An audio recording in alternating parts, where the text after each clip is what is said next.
This was a military operation shocked the world. The US assembled tens of thousands of soldiers who entered battlefield aboard helicopters. Facing the newly arrived, unknown alien creatures, the new recruits in their first time in battle couldn't stop their feet from trembling. These aliens landed on Earth with meteorites, their bodies encased in tough metallic shells. Armed with far more advanced weaponry, they quickly occupied 12 coastal cities around the world. Only Los Angeles had not yet completely fallen. This was humanity's last line of defense. To resolve this invasion crisis, the US military decided to deploy small nuclear bombs to wipe them out, but before that they had to evacuate the civilians still stranded in the city. So the US military dispatched a Marine squad to the combat zone to carry out the evacuation mission. The squad only had 3 hours, and as soon as they entered the combat zone, they ran into trouble.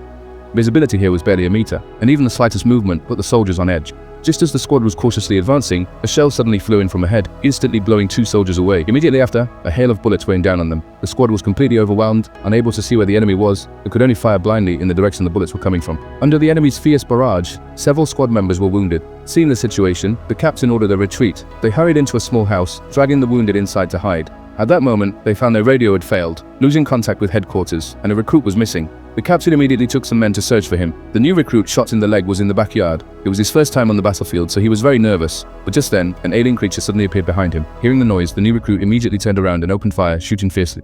Fortunately, the alien was also carbon-based and couldn't withstand the intense firepower. It was badly wounded and fell into the pool. The recruit quickly stepped forward to finish it, firing at the water. Hearing the shots, the captain rushed over, but before he could ask, the alien suddenly stood up from the bottom. The soldiers immediately focused their fire, shooting and riddling the alien with bullets. To make sure the alien was completely dead, one of the soldiers pulled out a grenade and threw it into the pool, blowing the alien to pieces. After this battle, the squad became especially cautious.